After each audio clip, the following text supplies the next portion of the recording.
Hey, gals, guys, and otherwise, I'm Jonathan O. Roselion. And I'm Noah, aka Polyphonic. And you're listening to Horns and Wings. And we're normal, and this is the normal show. This is what that's what my voice sounds like. I mean, Noah's voice sounds like.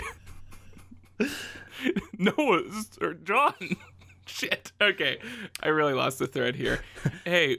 So, this is a normal show. No, I swear to God, let me get to the theme music. We're talking about issue 28, and I am very ready to dive back into the Saga universe, or as I like to call it, preferable to Earth right now. Let's dive in.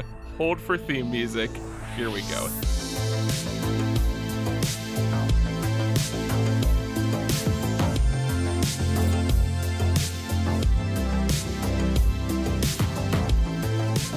Hey Noah, what's up?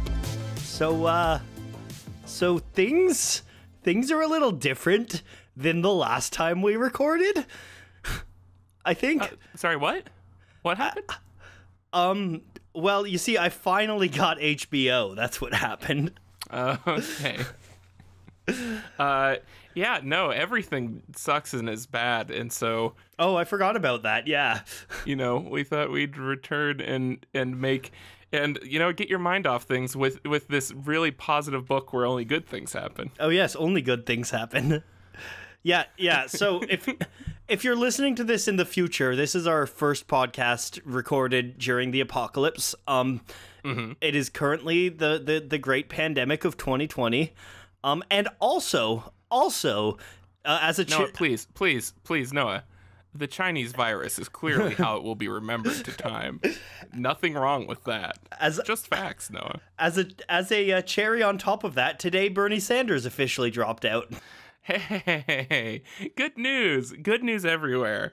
Yeah, what an absurd turn of events where this depressing shit is the greatest escape and the most wonderful distraction that I can possibly imagine right now. Yep.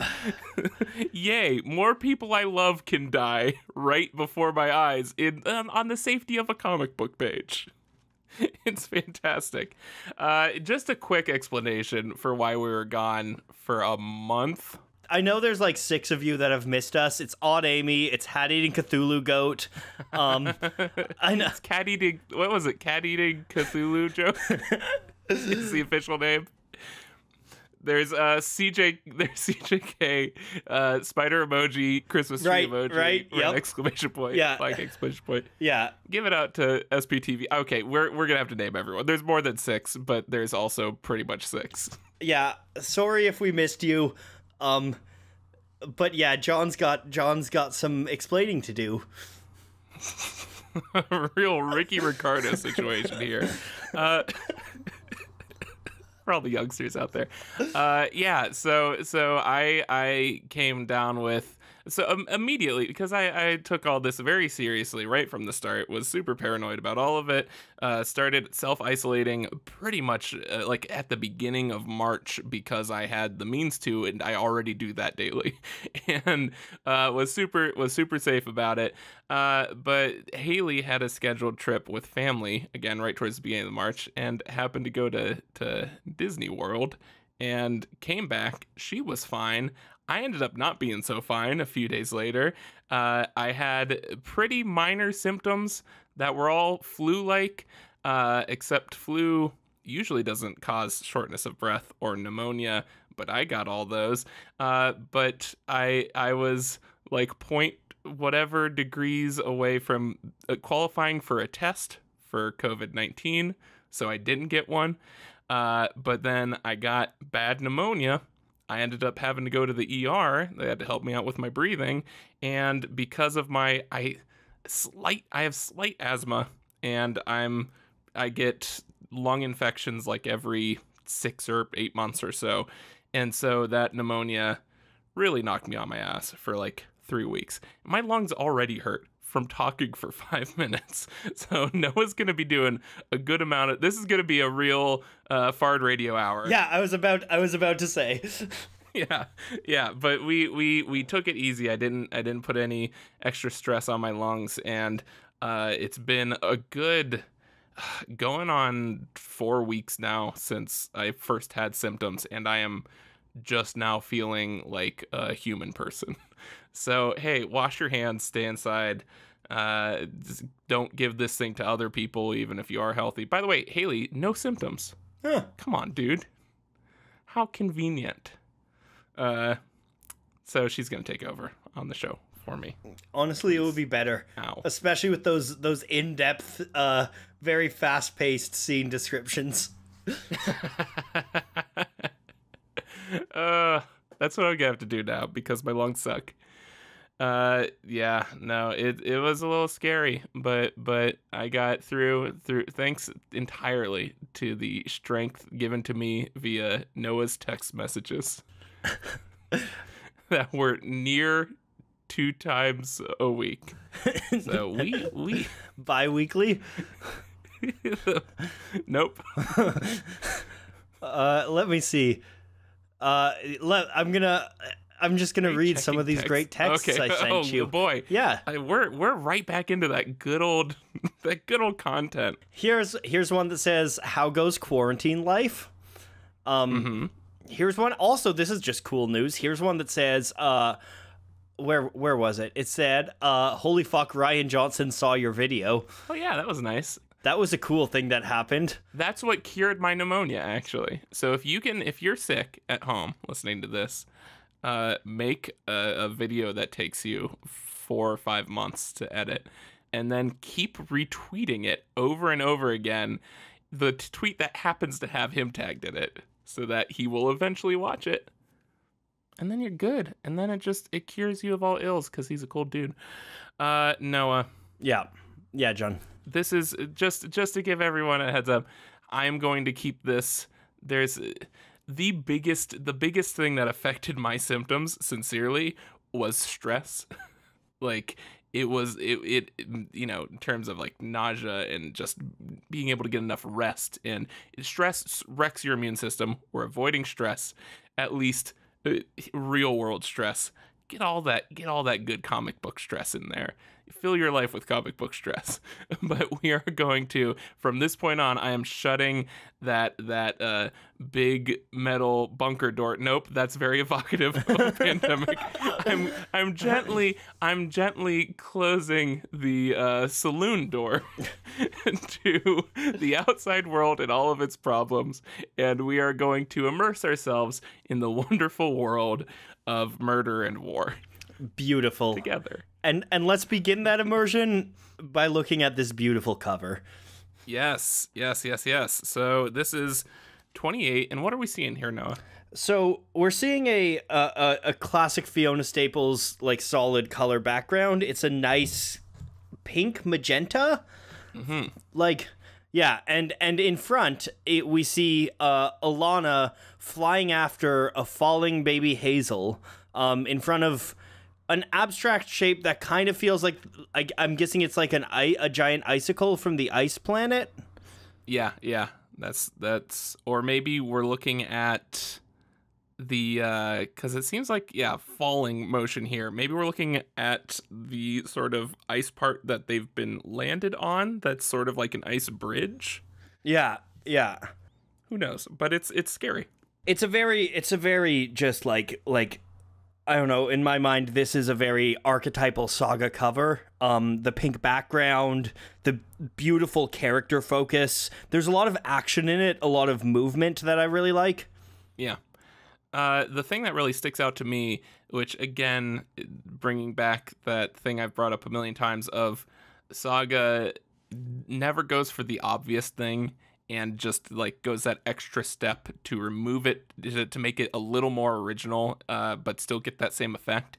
And I love that sort of neon magenta in the background that does the sort of same thing as that stereotypical red equals bad, like red as a warning thing to your brain, color theory type of thing. Yeah. It gets that same effect, but you still get that very striking Saga color that contrasts like super interestingly with everything else on the cover. Yeah, as per usual, the whole color palette of this cover is just stunning. Yeah. I love it. Yeah. So fun times ahead. I should just start. I should just start plugging Saga covers in and pulling the color palettes for my videos. That is how I did my Saga video. Yeah. So who's gonna take it? Are you gonna take it or should I take it? You take this one, Noah. I'm gonna give my lungs a little break. Alrighty. So we open on what appears to be a peaceful night. We see Lion Cat sleeping in a tree, which is delightful. Then we see Gwendolyn sleeping on Sweet Boy, which is even more delightful. And then we cut to the Sophies, Sophie and the Brand, roasting marshmallows together, and the Brand tells Sophie that's what abortion is. Just phenomenal. Phenomenal opening page. We need to sit on that for a minute. So then we kind of just get Sophie's response is just cool. I'd always wondered that. Thanks, Brand. And then they kind of start to talk a little. The Brand says kids usually ask how it feels to kill a man. Sophie says she's not a kid, but asks how it does feel. I love this. The Brand says, actually, I haven't killed that many folks. And Sophie says, you want me to wake my cat? But the Brand goes on to explain that her job isn't actually always killing. It's a lot of negotiation and intimidation.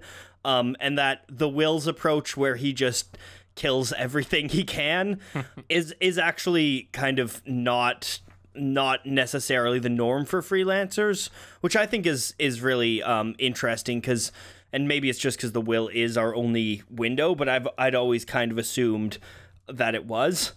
Mm-hmm.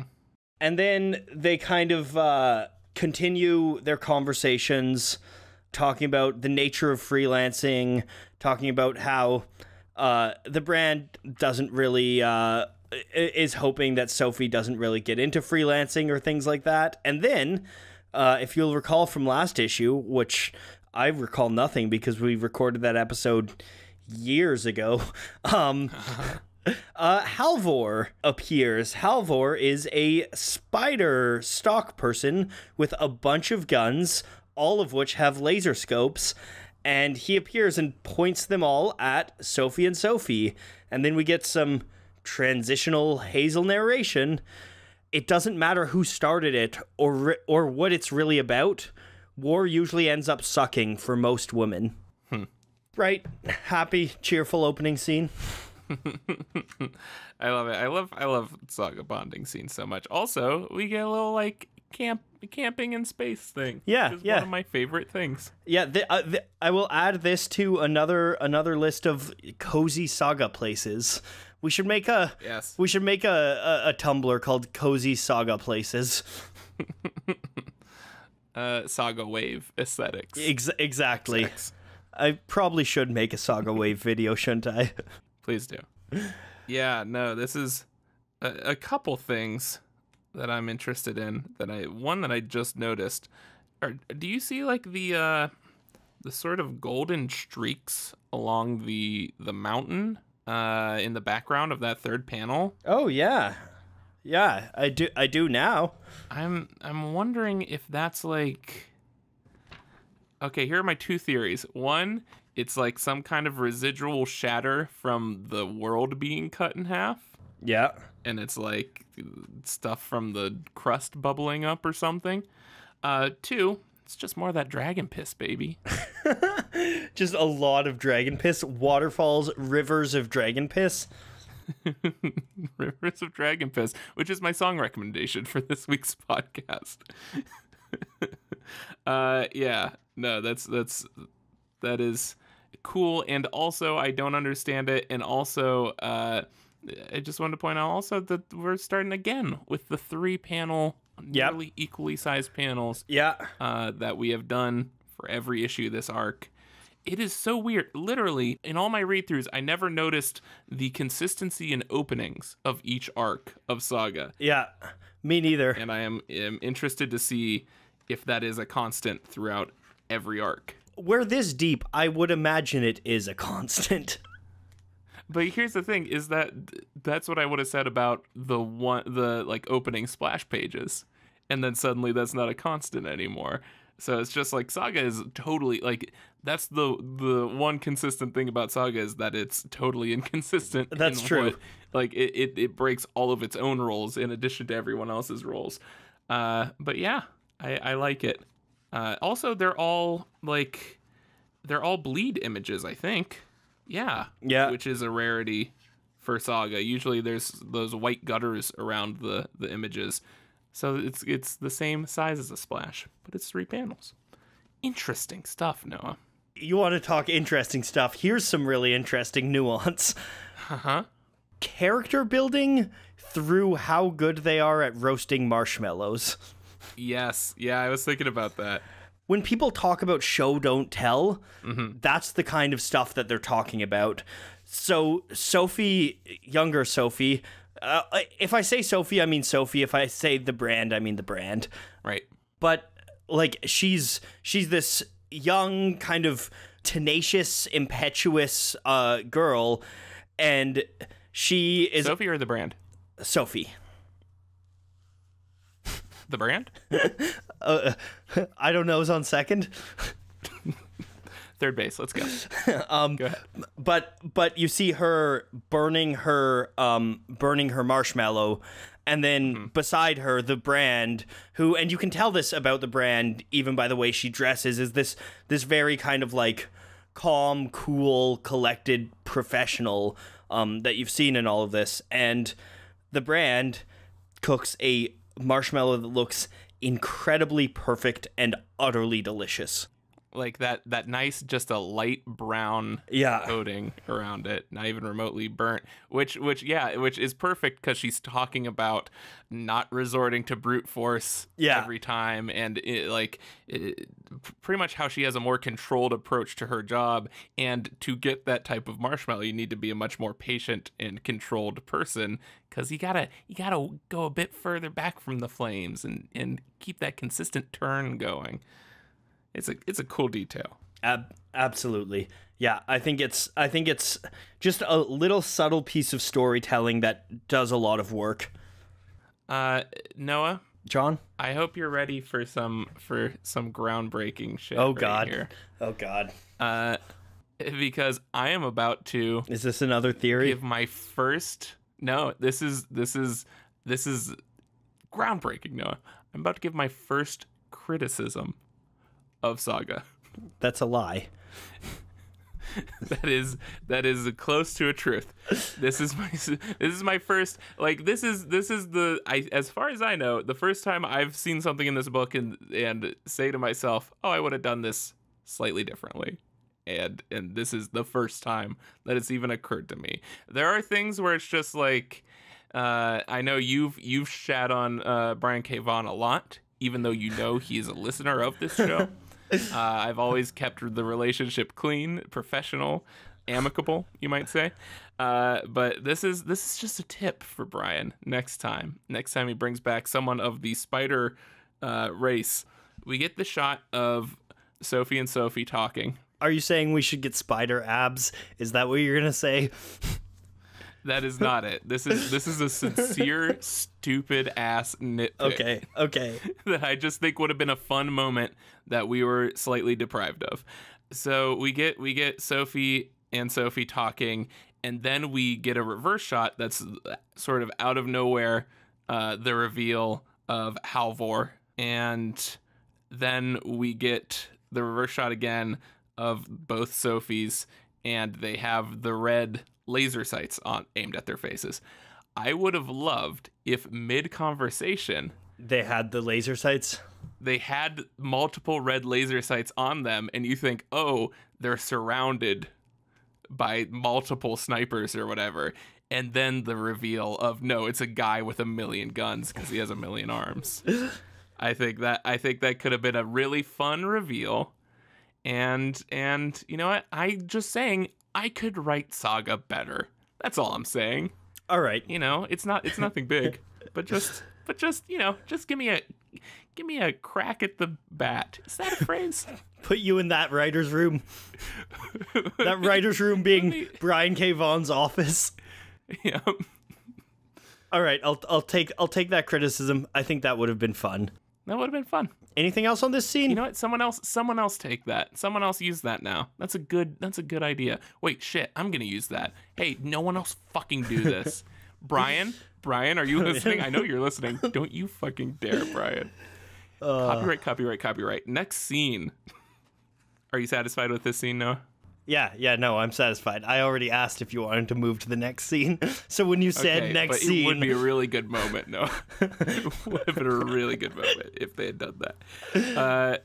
So, off of that subpar scene, who cares about... This could have been better. We get that HTN... Didn't you miss HTN? Let's take a moment to appreciate. We got HTN back in our lives. Yep. It's been years, Noah.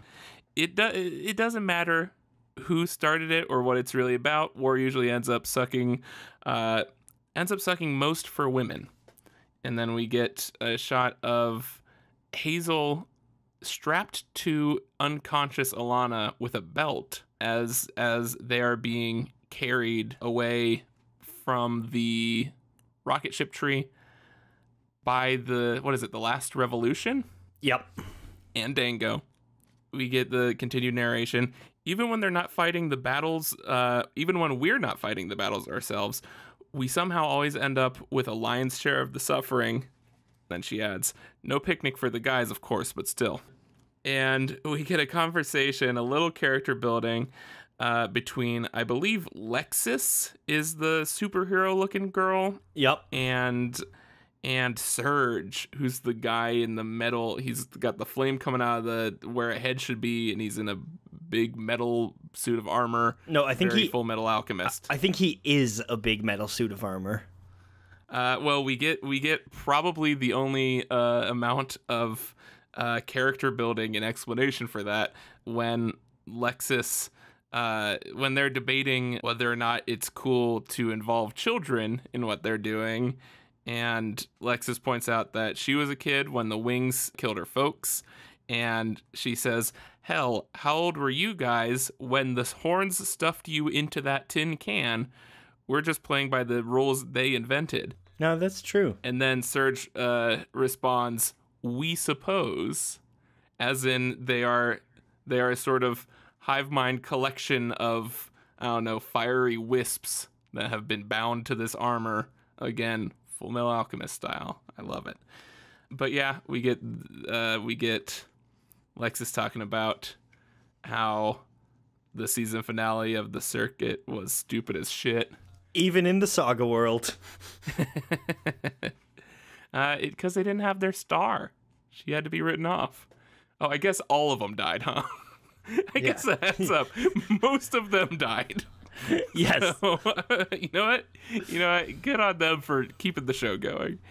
So Alana wakes up in the belly of the astronomical hoof, which, you know what? Just a I'll save it for after. Okay. Because I have an idea about the astronomical hoof. She wakes up, see if Hazel's okay. Dango's there, saying that they're aboard the astronomical, and that Alana was hypnotized by that creep from Mawker, Mawker, in reference to Quain. Yep. And his species. And so she says that they have to stop the last revolution, and Dango says, stop them, the last revolution are my allies. And Alana says, Dango, you stop believing that the second they open their mouths. It's written all over your face, she says to his blank screen. I love that. Which is great. And, which, by the way, shout out to Brian K. Vaughan. There's the fact that he had the restraint to not have someone say it's written all over your face to a robot who actually had something written all over their face, but instead used it when he had a blank screen is fantastic.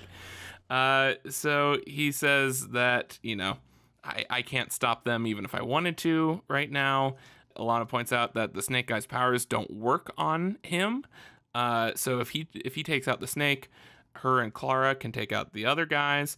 and he's kind of on the fence about it when they're interrupted by by Big Ears Bandolier, and canonical name. And he asks what the hell they're doing in here. Dango leaves with the guy, and they kind of have a guilty glance back and forth, with Dango on the fence and Alana wanting him to help them. And Hazel finally wakes up, and she says she has some stuff coming out of her nose and it tasted like melted boogers. And that pretty much sums it up. Alana says they're gonna be fine.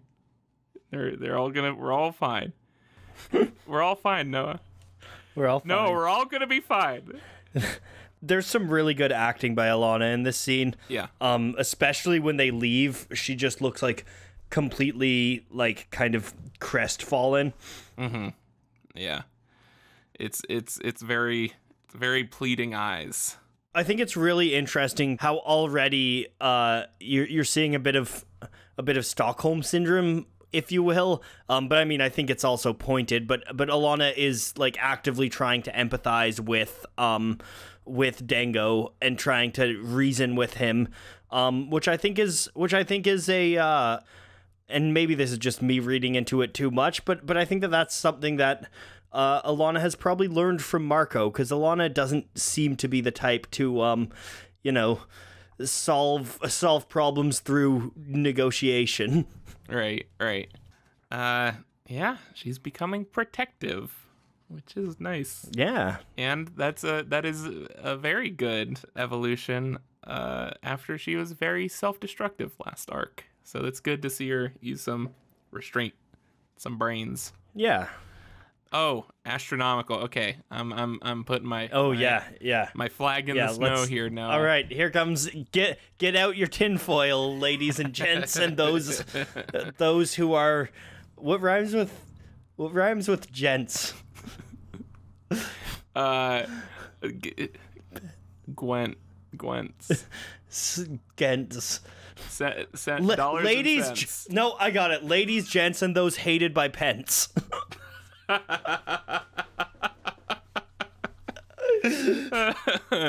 Perfect. That's our new. What we were talking about. That's the new opening. Yeah. Hi, ladies, gents, and those hated by pence. Perfect. Way to take our minds off the real world with that.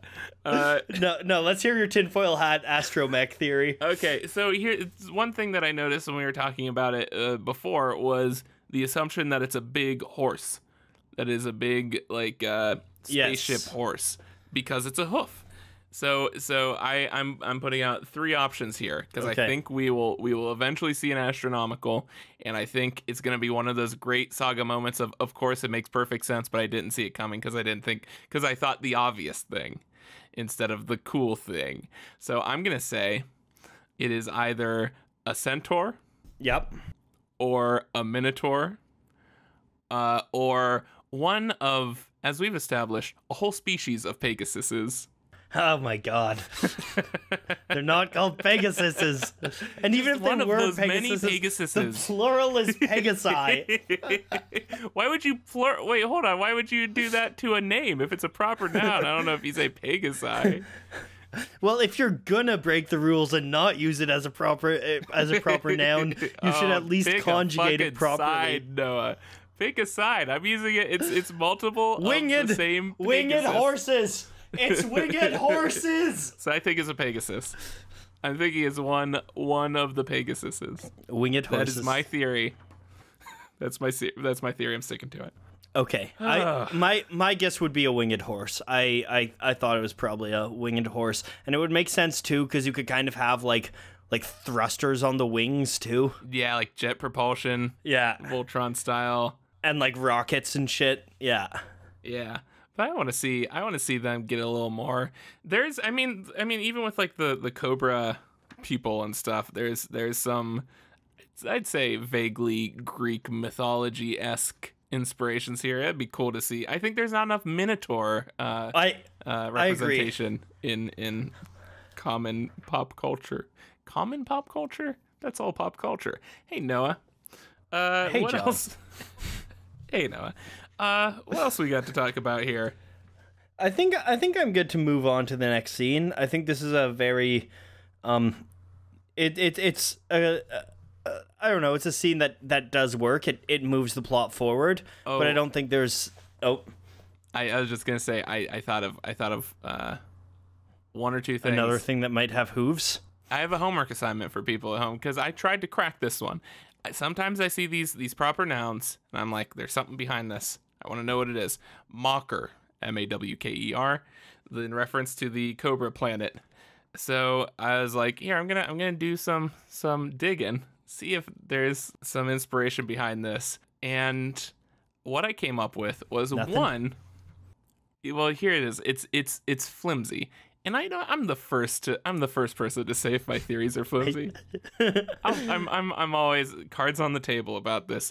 But so I'm gonna say this one's especially flimsy. So if anyone comes up with any sort of evidence as to, like, stronger evidence as to what Mocker might be a reference to, because you look it up and a lot of it is just a last name.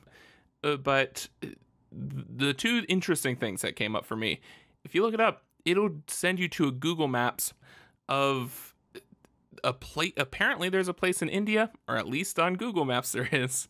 It's the first thing that comes up, called Mocker, which, you know, India, of all the snake charming communities. Well, also not just snake charming. I mean, he's a Naga, and Naga are mythical beings in Hindu and Buddhist mythology. Yes. Yeah.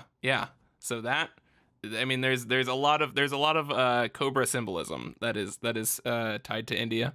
Also, I'm looking at where it is on the map. Is this a place where China will... No, it's not in one of the disputed regions. Okay. So China won't come kill us for saying it's in Italy. I mean, in India. Oh, now they're at your fucking door, my friend. How dare you? But that like, I couldn't even tell if it was like an actual city. I don't know if it's a translational thing. I don't know if it's a mom and pop shop in India, but that was the first thing that came up, which I thought was interesting. Let's see what Street View says. Please do. Also, Mocker, Urban Dictionary, is slang for a lowly prostitute. So yeah. I'd say the combination. So that's the thing. But both of them seem flimsy at best. But also they both seem distinctly Saga. So if anyone else has some better Mocker theories out there, I would love to hear them. If you switch one letter from Mocker, you get Gawker, the website that Peter Thiel shut down with the Hulk Hogan lawsuit. Yes. Hulk Hogan was a wrestler. Wrestling. Yeah. I don't know enough about wrestling to continue this. Who of course played in Rocky 3 the wrestler Thunderlips, which is not a joke, that is an actual fact. And Thunderlips, of course, we know is the Indian to English translation of Cobra. So it all comes back together. This is a real Dan Brown situation. I really like the way you say Indian as if Indian is a language.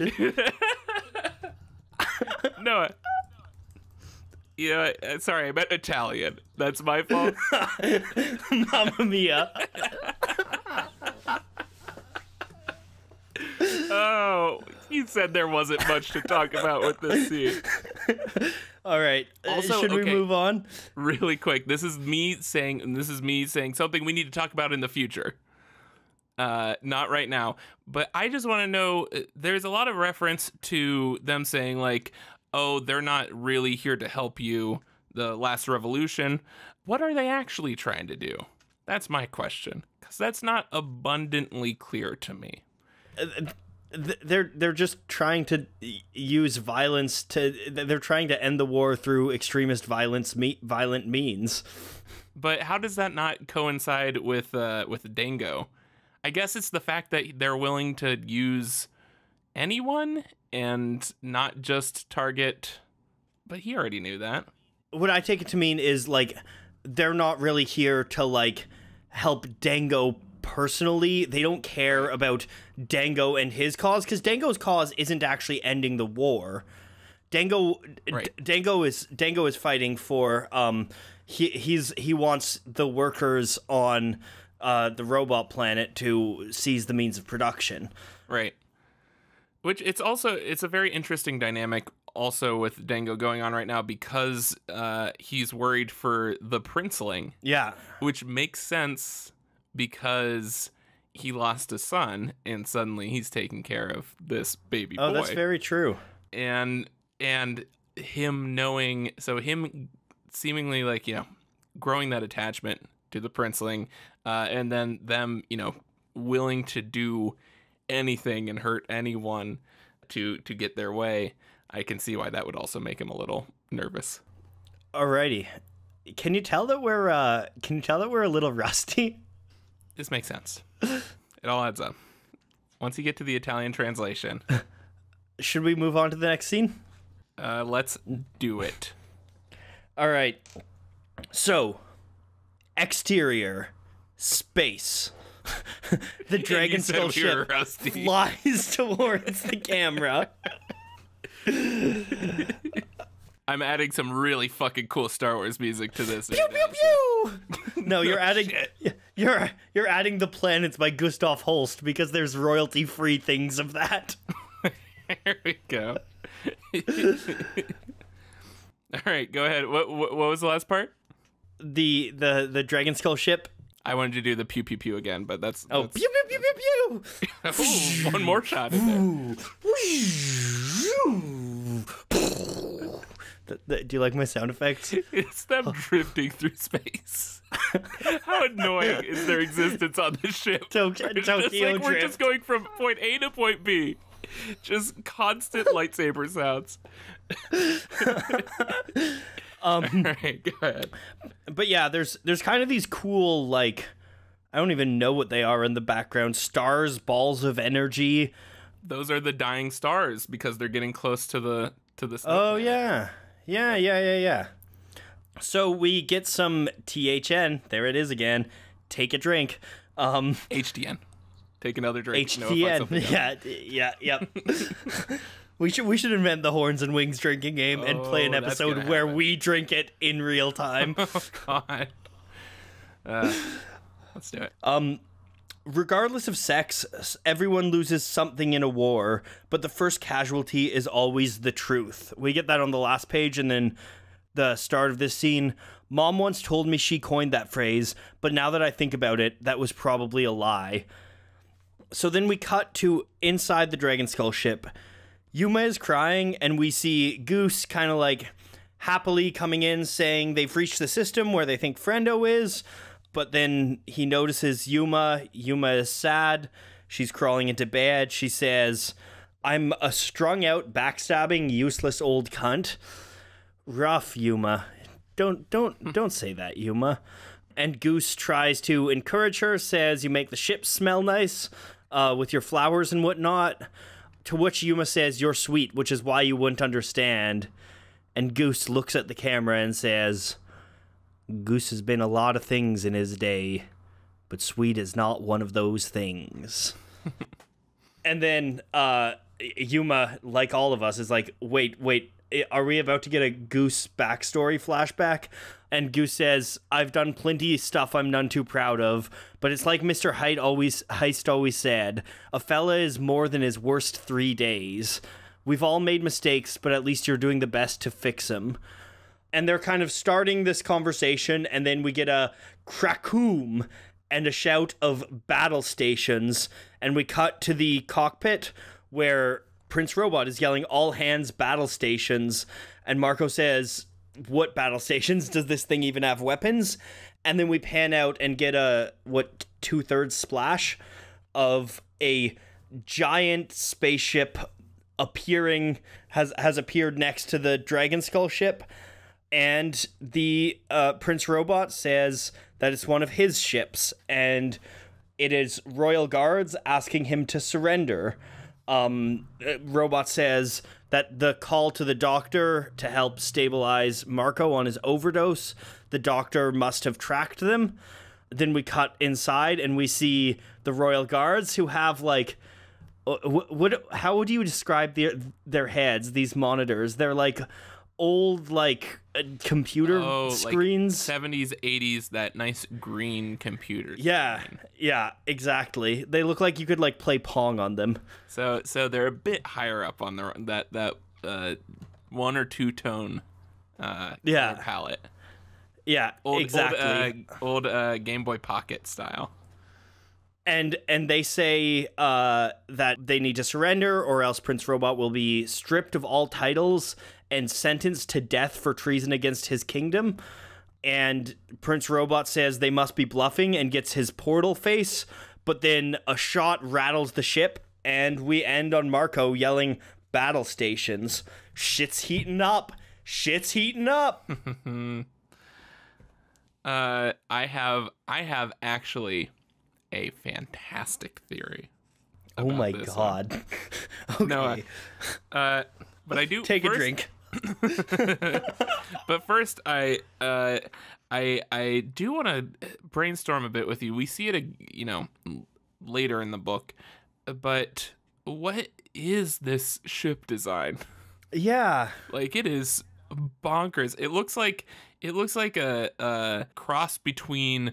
You ever see those things that like they're roller things that you hold on to do like exercises on? Yeah. Like a cross between that and like a speaker. It is so. Yeah. The thruster looks like the inner circle of a speaker, and then it looks like a series of just like discs, satellite dishes. Yeah, it's an interesting ship. Yeah. It feels like an evolution to the sort of spiral screw ship that we saw before, but like meets Death Star. It's fucking cool. It's actually the ship in this that I think feels the most like a typical sci-fi spaceship. Like it feels. It feels a step or two away from a Mon Calamari cruiser or something like that, right? Yeah. But it looks like sort of symmetrical. Like I'm not entirely sure which way it flies, because there's that big blue ring on the side of it. But in my mind, that comes off less than like a thruster and more like a HAL 9000i or something, which I want it to be that. It's a neat ship. It feels very typical sci-fi, which I think is very in keeping with the wings, but it's also got enough weirdness that it's Saga. All right, so Noah, I want to see if I can get you to my level here, my thinking here. So let's play some 4D chess. So Socratic method. We see the one guy on the enemy robot saying, "We're not messing around, mate. Your old man is properly pissed this time." And then we see Prince Robot say they must be bluffing. There's no chance my father would ever risk harming his own. And then they attack the ship. But during that... Are you saying that Prince Robot isn't actually his child? No. This is what I'm asking about. We see a yellow vortex on his screen here when he's thinking about that. Do you think that's King Robot's vortex? I think it is King Robot's sort of blaster charging up, and it's him remembering like abuse as a child when he's thinking about how he's trying to convince himself his father would never harm him. That is my theory. I don't know if it's I don't necessarily know if it's him thinking about abuse, but I like your theory that is King Robot's. I really like that being King Robot's blaster color. Mm-hmm. Yeah. That is we'll keep an eye out for that in the future, but I think that's what they're doing here, because it took like 24 issues or so for that blue spiral to pay off on his screen to reveal that it was his blaster. Yeah. So I could see them holding on to that for a bit. But yeah, that's my theory. I love these last 3 panels, especially the last panel of Marco yelling battle stations has a real manga feel to me. Like with the diagonal, it's like a diagonal panel, and it's like just kind of this close up on his face and the back is blurring. Like I really like it. Yeah. And that's such a just a cool button to this, where it's them.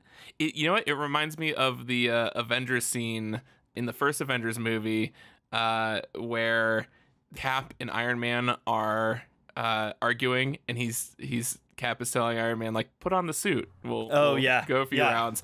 And then they get attacked during the middle of it, and then he's like sincerely says, put on the suit. And I like how they did that sort of them arguing back and forth. Like, he says, what battle stations does this thing even have weapons? And it turns into an argument to like him being like, fucking battle stations. Let's do this. These little like through lines within one scene are fantastic. This little setup and payoff within a single scene, within like 3 pages, right? Yeah. Another really small thing I want to point out is just I love the little like touches on the inside of the robot's ship.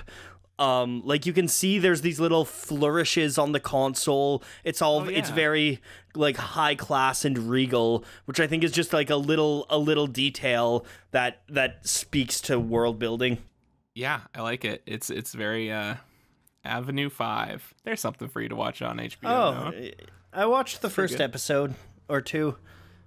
It's fine. But then the idea of watching people that were stuck together in something for a long time suddenly didn't seem quite as appealing for some reason. You're talking about this podcast. I get it.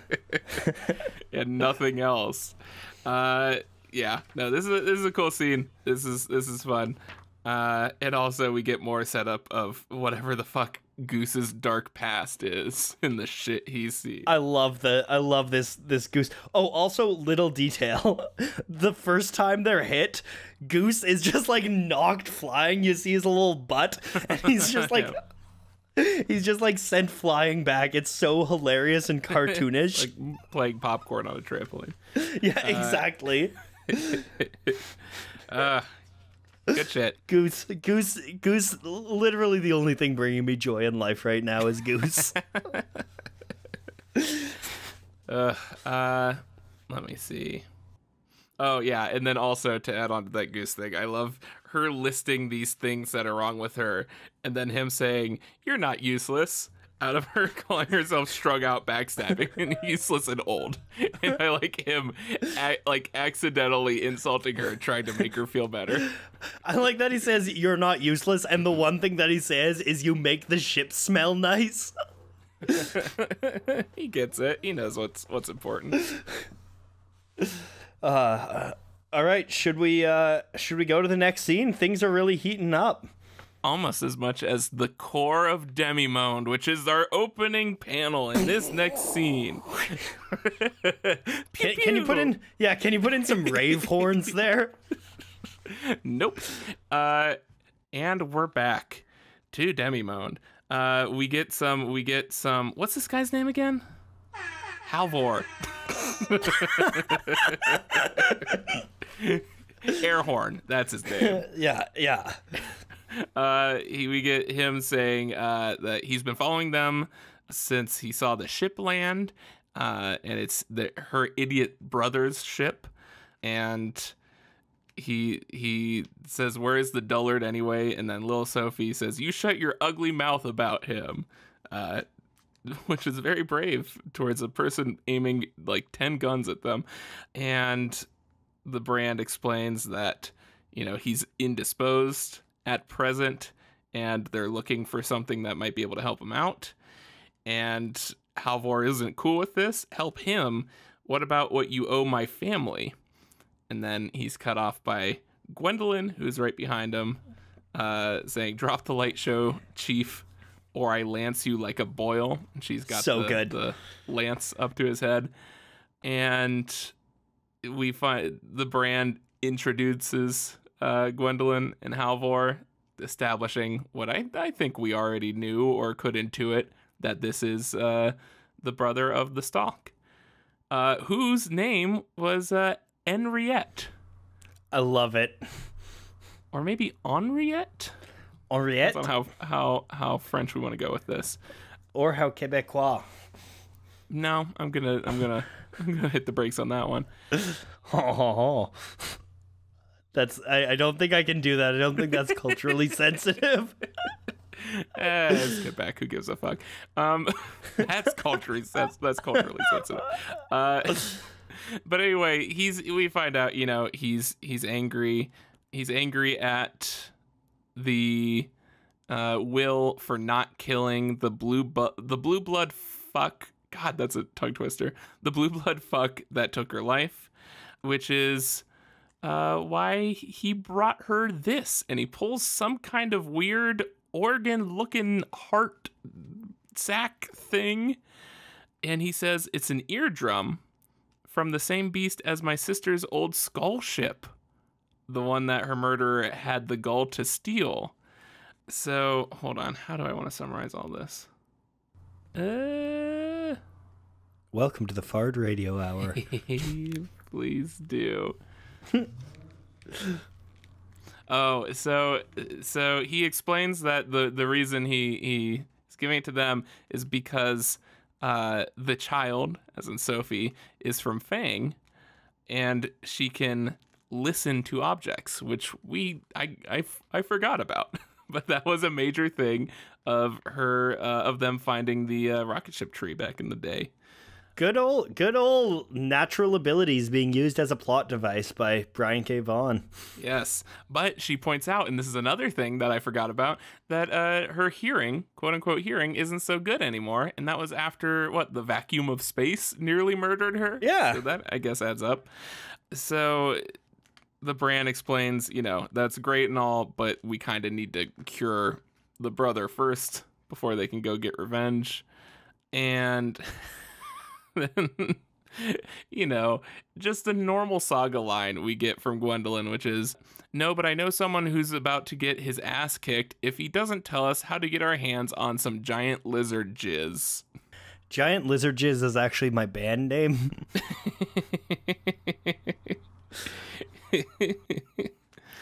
So he pretty much, he tells them, you're on the right mountain, but on the wrong side. Tried the smiling cave on the southern face, and you'll have to do it without me. Fuck all y'all. I have a wife and 6 kids on our farm. So go, you do you, pretty much. And he fucks off. And that was the surprisingly non-violent interaction with the Stonks brother. And that's our scene.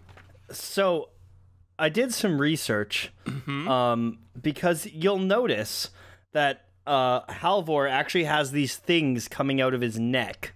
Yeah, these sort of like tarantula-y mandible things. Yeah, so apparently these are called pulps, and they're something that male spiders have that female spiders also have them, but female ones are smaller. So male pulps are bigger. According to 5 minutes of Wikipedia, I'm not a biologist. Please do not take me as an expert. But yeah, I saw that and I was like, hey, I wonder. So yeah, apparently that's a biological feature that male spiders have, which is cool. You know what? I just looked it up on Google too, and what's interesting is on Google Maps, male pulps India is the first thing that comes up. So there's some. You sure it's not male pulps Italy? I'm kind of. Oh shit, that's it. Okay, it all falls apart now. I'm running out of red twine for my project board here. So I'm glad that one fell apart. I love this though. Also, I just love that it shows. You see someone like the stalk and you see the spider and you automatically assume kind of like crazy, evil, violent, bad guy.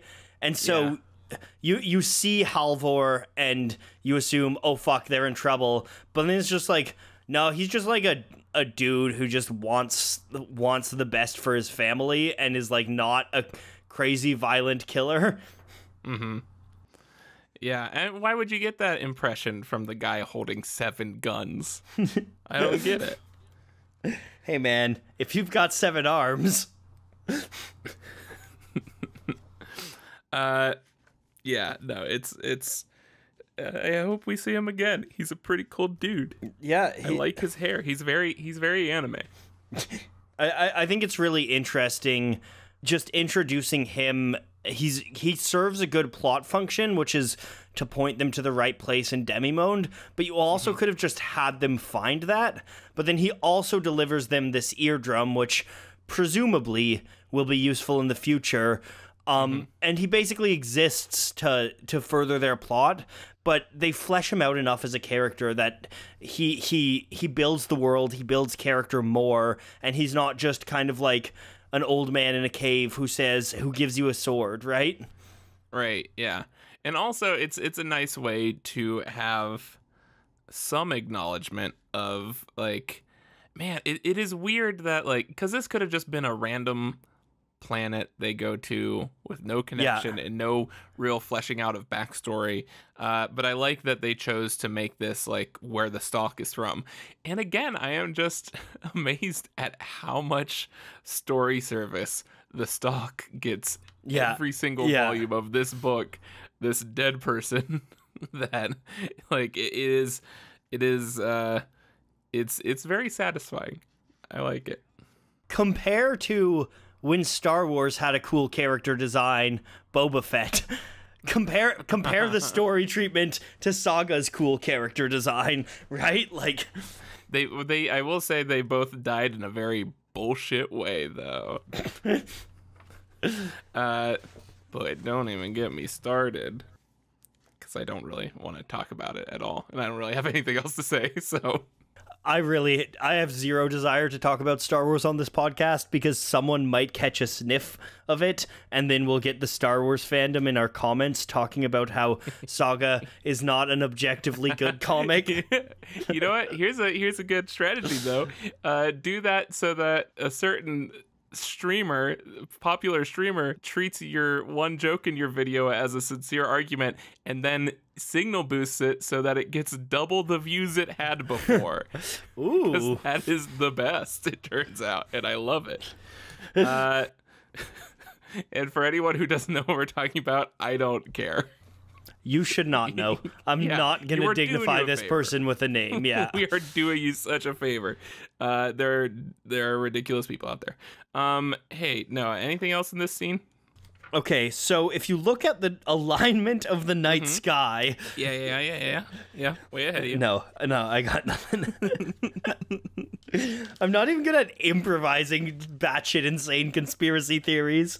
But if you look at the laser sights and how they overlap those golden streaks in the background, and then you hold it up to the light and look at the image on the opposite page, then it becomes very weird to look at. The end. Beautiful. I will say though, actually, the first page of this is a nice little example of how Fiona Staples pulls colors from different scenes. The blues in the guards' robes on the previous scene are pulled in the scenery here. The yellow of the portal reflects the core of Demimonde, and then Halvor's red eyes and the pink of Sophie's jacket pull from the pink and red tones there. It's a little thing that makes this transition less jarring. Yeah, and actually, yeah, if you look at the sort of, I don't know, windshield of the ship in the previous scene, it is way more pink than it usually is. Like usually it's a bit stronger red, but it is pinker and more, like you still recognize it as the same thing. Yeah. But it just goes that extra mile to match, yeah, like you said, the inside of the planet and Sophie's hoodie and lots of stuff. It's very cool. And I think this is actually really interesting because I think this shows how well you care about page layout, because when we switch to the next scene, it's a very jarring shift in color palette, but it doesn't matter because you're turning the page to it, right? Right. It's not like you're looking at this spread of two very different colors that are very kind of that conflict with each other. It's you're turning the page, and so you get this new spread.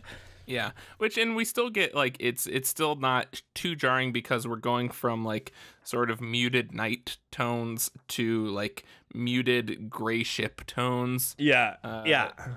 So it's not, yeah, it's just, it has a nice flow to it. So we should read it as slowly as possible.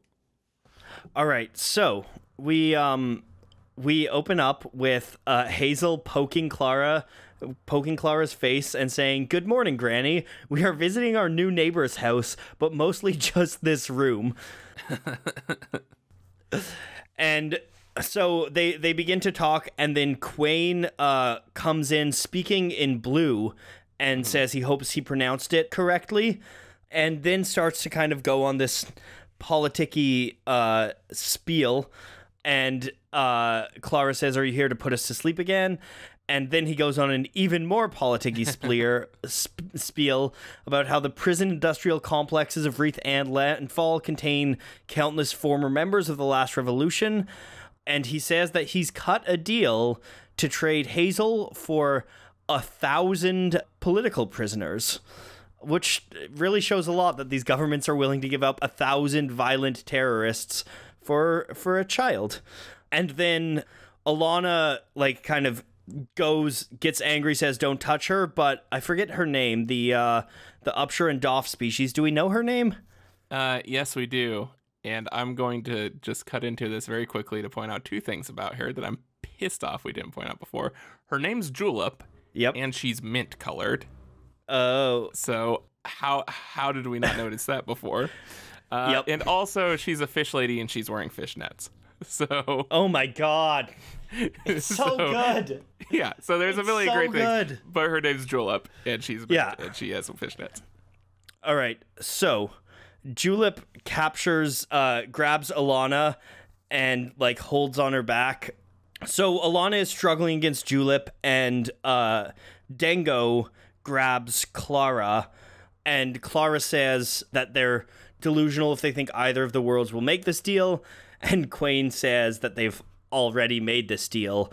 Alana has a quiet no, and then headbutts Julep in the face. Julep's nose is bleeding. Fucking bitch broke my, says Julep, which is hilarious. She turns around, punches Julep, grabs her big anime sword, and is about to murk Julep. But then we turn the page, and Quain says, "Be still," and we get a panel on a white background of Alana just standing there, eyes wide, holding the sword overhead, and she is frozen, and Hazel screams after her, but Quain is already kind of getting his people in order, says that when she snaps out of it, please do a better job of containing her to Lexus and Ziz. Our customer asked to deal with Alana separately, which is interesting. And then Quain tells Julep to bring Clara and the grandchild to the bridge, and gives this speech. This, "Boys and girls, we've been handed a golden opportunity to vastly enlarge our ranks and potentially end the most unjust war the cosmos has ever known. Let's not get sloppy." And they walk off, and Alana is frozen, but a single tear escapes her eyes, and Dango is looking back. And this is a powerful scene. Mm-hmm. Powerful throat punch. I am just always, like, stunned by how heavy the, like, being completely paralyzed, like, it's, I mean, it's very, it's a good metaphor, but being completely paralyzed and being utterly powerless to protect the person that matters more to you than anything else in the world. It's a heavy scene. Yeah, no, and it has, like, well, first of all, I do want to point out that the great fucking burn by Clara here, which I feel like was lost in translation a bit, but he starts talking about, I haven't spoken blue since my days on Woodrome, when your people force mine to take up arms against the hordes of, and then Clara says, "Oh yeah, ugh, are you here to put us asleep again?" Which is such a good fucking Clara bird. Also, do we have a blue translation? Yeah. Noah, what do you think it is? It's Pardonu al devigos vin atendi. I think it's please everyone pay attention or something like that. No, it's actually, if it was, I feel like it's too long for the name of this episode, but it's the mantra for this episode, and it's sorry to keep you waiting. Oh no, that can be the episode. So, Pardonu, al devigos vin atendi, everyone. That actually makes sense. Does it? It's all foreign to me. Do you not speak any French or Spanish or anything? No, a little bit. Also, like, It like pardon, atendi, like okay, you're I only speak American. So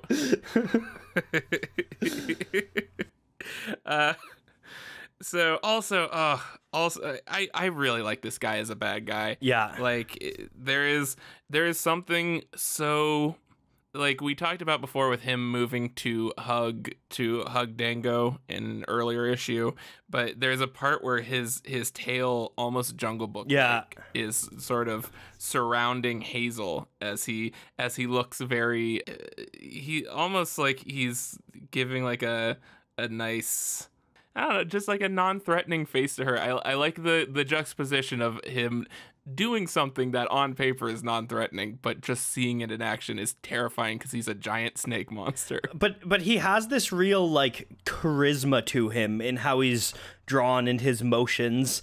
Like his head is high. Yeah. He moves fluidly. Like he gestures broadly with his arms. He's very believable as the leader of a political cell. Yeah. No, this is one of those things where it's just like a bit of me wants to see a live action version because this guy could be sincerely terrifying to see in action. Yeah. And then again, I always love Soldier Alana kicking ass. Yep. When she wants to. I love little detail in the background of the throat punch. Look at Ziz and Lexi's reactions. Lexus under the arm is so fucking good. Just the blank stare, like, oh. The and I oop. And Visco Girl Lexus is that's to counteract my Ricky Ricardo reference earlier. Is that real contemporary reference? Can we get some fan art of Visco Girl Lexus? No, we cannot. Okay. I'm gonna go ahead and curb your enthusiasm a bit here. So yeah, nope. That's all I wanted to talk about with this scene was Julep is mint and she has fishnets and it's the fucking best, and I can't believe we did not pick up on that. I love the way that the last panel bleeds. Like as they're walking away, it just really. It really drives home the emotional force of it. It's interesting because on the same page we get the bleed and the like no background, and both of them have a similar effect of really just like driving home these emotional stakes. Yeah, which actually, okay, the slightest of tangents, but to portray how fucking smart this is, in my comic Superhuman, there is this moment that is like sort of the biggest moment in the comic, this like point of realization for the main character, and it's like a shot of her noticing her reflection in the eye of this monster thing. How cool does that sound? Go read that book. But it was originally a splash page in the original script, but we had to cut down pages so it could fit onto Tumblr where we were posting it, and Steven was like, oh, I'm just gonna sort of add it to the prior page and it's gonna flow well and everything. But the problem is it lost so much of its impact because mentally you're reading through smaller panels so much faster. You don't give them the amount of time. When you see a splash page, you linger on it more, even though there might be, less information to take in than multiple panels, just because you know the significance of that when you see it. You see a splash page and it's like, oh, this must be important. But if it's this tiny little panel at the end of the page, then you kind of just read past it super quick. And this is such a smart solution to that, to have that panel stick out above everything else by having it be a bleed is such a smart way to draw attention to it without taking up more of that sort of real estate on the page. So that's my one actual comic insight for the day. This is the kind of stuff that you can tell is like the kind of stuff that's learned from years and years of writing comics, right? Yeah, like I wish I knew this when I was making Superhuman, because that's really fucking smart. That's such a good solution to that. Yeah. All right. Good shit. Should we bring it home? with a perfectly normal, boring, nothing notable about this last scene. The final scene, Noah. Yeah, just plain old pew pew pew pew. Guess what? We're in the middle of a fucking space battle now. Pachoo! And they're shooting shit at each other, and it's all crazy. And thank you so much. And Marco and Prince Robot are arguing back and forth. Prince Robot says, "Can you hit anything?" Marco says, "If I had a good fucking pilot, I could." And then they take a hit to the engine room, and there's a warning light that comes on saying that there's a leak in the engine room, and Marco yells, "Just go, Yuma," when she says maybe we should run. And so Goose and Yuma head down to the engine room.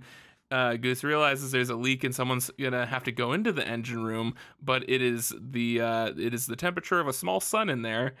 Whoever goes in there isn't coming out.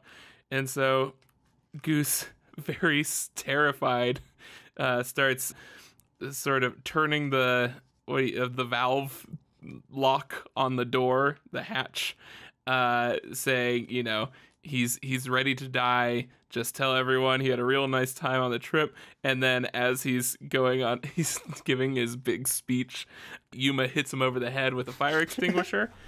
And which can I just point out, it's just a normal Earth fire extinguisher. I like how this is the one thing that it's just like this treehouse grew this. But she hits him over the head. This isn't the treehouse. This is the Dragon Skull ship.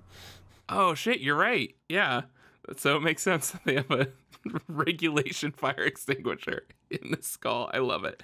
But she knocks him out, and she opens the door as she starts chomping down a shit ton of fadeaway. And I'm gonna read the Hazel narration here because it's fucking great.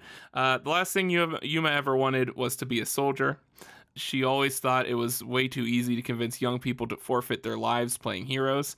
Meanwhile, Yuma shuts the door behind her in the engine room. Everything's wavy from the heat, and there's an exposed, it looks like a vein. Yeah. Almost like this is the brain of the ship or the heart of the ship or something.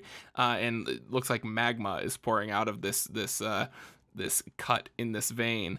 And she starts pulling out her something from her sort of cloak of her cloak skin moss thing. Yep.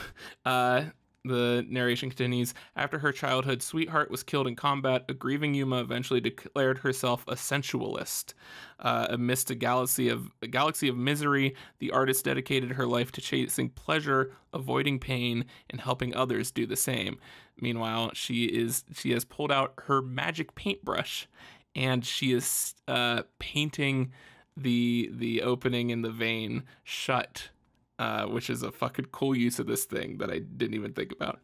And then she looks down, and we see some smoke rising from below her.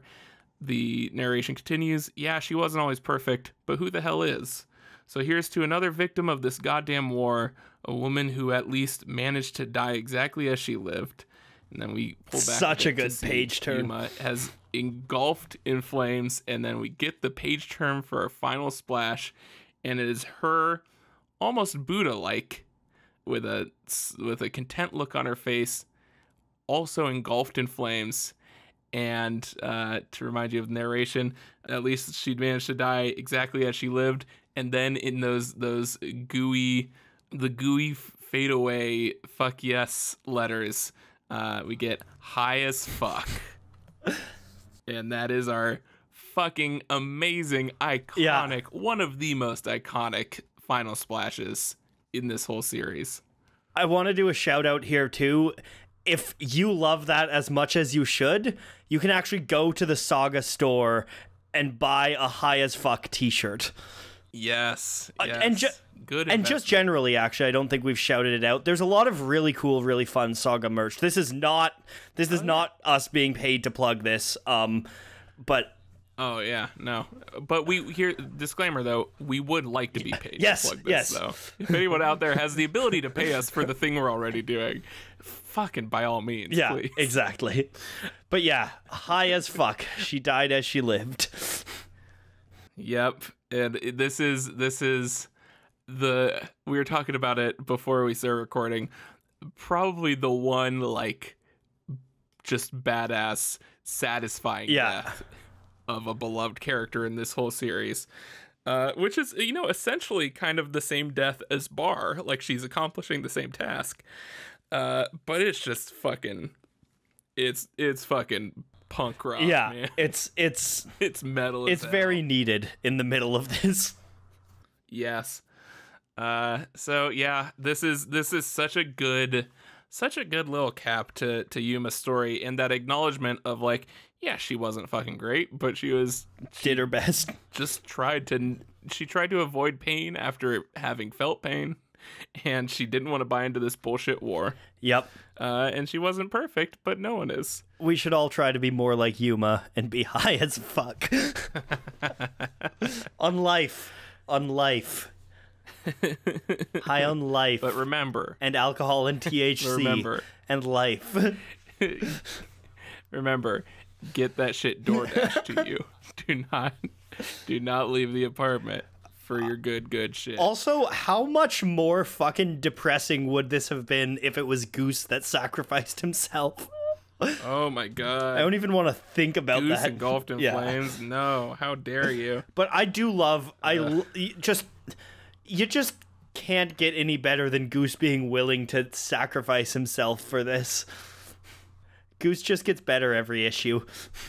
And also his, like, pure terror and, like, just, like, he just so does not want to do this.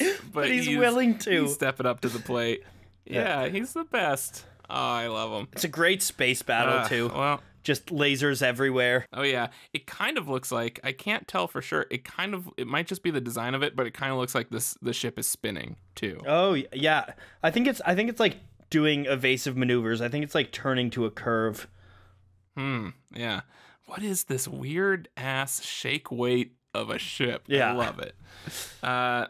But yeah, this is a good scene. And also this issue, we had a very interesting, like, this is such an efficient issue in my mind to zoom out a bit, talk about it as a whole. You might notice the structure of the scenes, because we have 3 storylines going on right now: the Sophies and Hoth Planet and Skull Ship, and it's literally like A plot, B plot, C plot, A plot, B plot, C plot. Yeah, in that order, and it's just such good pacing. Each one gets nearly identical page counts, like 3 to 4 pages for each one, and this whole issue is just a fucking dragon train barreling towards who the fuck knows. But I like that momentum of, like, this is just some good old fashioned storytelling, especially after, if you might recall, God, this is so long ago. Last issue was the bad trip for Marco, and it was very abstract and very focused. So to get into this very sort of structured and fantastically paced, more traditional storytelling is really cool to see. It can do both. It's a really good, like, this is what, within the arc, this is 4th out of 6? 28? Yeah. Yeah. Like yeah. It's a really good, just, like, really accelerates things towards a climax, right? Yeah, but still making sure we get that big moment at the end. Yeah. There. Yeah, I also just love, like, look at the opening page, look at the closing page, amazing pages, and just how the fuck do you get from that's what an abortion is to high as fuck? Fucking Saga in 2 pages right there. That's all of Saga. So, do you have a favorite moment, John? I'll let you take the good one this time. I was actually not even gonna. I mean, I do love the good one. Which one, the first or last? But I was actually gonna go for a smaller moment. Oh well, I was just gonna go for the fact that it's them. My favorite thing is just them roasting marshmallows. Oh, that's so wholesome around the campfire, and I love the just a good. There are a few things that I love more than just, like, camping plus anything. anything. Like it just, especially right now, not that there's anything going on in the world, but just like this nice, like, simple, just bonding moment is really nice. I love it. I think my favorite moment, and the thing is, for a long time I would have said high as fuck, and that might still be, but I love the moment where Goose says, Goose has been a lot of things in his day, but sweet is not one of those things. Because also, like, I don't know, maybe Goose has killed a man, or maybe Goose, like, shoplifted once and is still carrying the weight around of that. Like, both of those could be, I would believe each of those equally, right? Oh my god, Noah, can we get a fucking Solo, A Star Wars Story style spin-off prequel of Goose fucking gun running? Yes. And in the seedy underbelly, like the troubled, unethical origin. The of Goosalorian. to where he had to hide out on Quietus and become a shepherd because he pissed off so many people and did so many badass, terrible things. Yeah. All right, and do we have a song of the week? I'm gonna go with, to stick with my camping and space theme, I'm gonna go with "Travelers" by Andrew Prolow. I'm gonna go Prolow, which is from a fantastic video game called Outer Wilds. I've heard really good things about that. Yeah, and it's pretty much a camping in space game. It is a planet jumping sort of roguelite game that has a very strong camping and woodsy, outdoorsy aesthetic. And I love it. It's one of my favorite. But yeah, Travelers, if you want, it's somehow banjo sci-fi music. So it's fantastic. I'm gonna go with, in my mind, as soon as you cut to the high as fuck, no intro, just cut right into the chorus of Lucy in the Sky with Diamonds.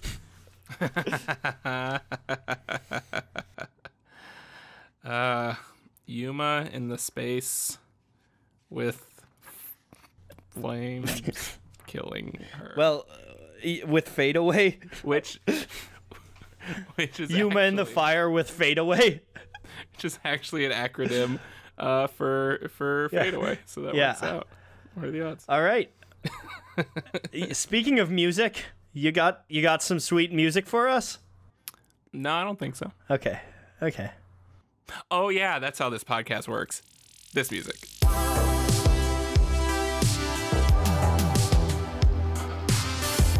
Hey! Wow. Good shit. Noah, do you have a question? So I have two.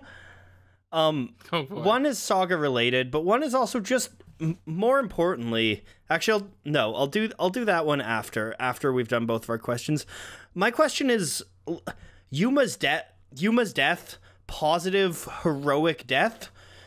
What's your favorite, like, positive death? What are some of your favorite positive deaths of, like, beloved characters in other media? Like, I think. Can we expand on positive death? Well, because that's such a I don't. You know what I mean. Phrase. But like not hyper sad. Yeah, like I don't know, or like there's a satisfaction to it. Heartwarming deaths. Like my mind immediately kind of goes to, though it's a bit more heartbreaking, but something like Boromir's death, right? Where it's like a death, but it's also got this redemption in it, and I mean none of good death. None of them do it with the tone of Saga, but. Right. No, he was high as fuck for that, I think. What about you? You said you've got a good question? Yeah. So my question is, did you miss me? No. Honestly. Did you miss me? That's it. All right. So then I can do a real question, which is, this is not Saga related, but how are you guys doing? Like, these are really tough, strange times for everyone. How are you doing? What are you doing to cope? What's helping you through this? And I don't know, if you've done anything fun, made anything good. If you haven't, that's totally fine too. Like, if you have just been sitting on your ass playing Breath of the Wild, I know I have. But just, I don't know. I want to check in on you guys. You know, it's feel free to vent. It's weird times. That's a big thing with anxiety. Is that's honestly been one of the most helpful things. Is I mean, obviously, first off, get lots of rest, drink lots of fluids, take some hot showers, wash your hands, eat hot foods, wash the hell out of those hands, stay at home. But also, like, just I've made sure that Haley and I just take the time to be like, hey, this is what's going through my head right now. This is what I'm freaking out about internally. This is what I'm freaking out about this hour. It'll be something else next hour. Yeah. But yeah, that's feel free to vent. That's question 3. How you doing? Yeah. How you doing? So it's what's a good death? Did you miss me? And how you doing? You know what, John? All right. I did miss you. It feels good to be back. I mean, that's not the question, but sure. And you know, it felt like you were right here beside me with your 2 tweets a week. Thank you so much to Fiona Staples, Brian K. Vaughan, Graphics and Image Comics for making the greatest comic book possibly ever. We'll find out soon. We will find out soon. Find out. We'll know both forwards and backwards in time if this was indeed the best comic ever. Yeah. Don't forget, you can respond to those questions of the week on the Horns and Wings Twitter at Horns and Wings. It's gonna be the pinned tweet, or just respond to the pinned comment on the YouTube version of this episode, and check out hornsandwings.com. We got to get that SEO up right now. It's just a bunch of clothing lines. So yeah, go check that shit out. And I think I've got a new line for us. Oh, okay. Hit me with it. That's what abortion is. Hey, bye. Oh, that feels good.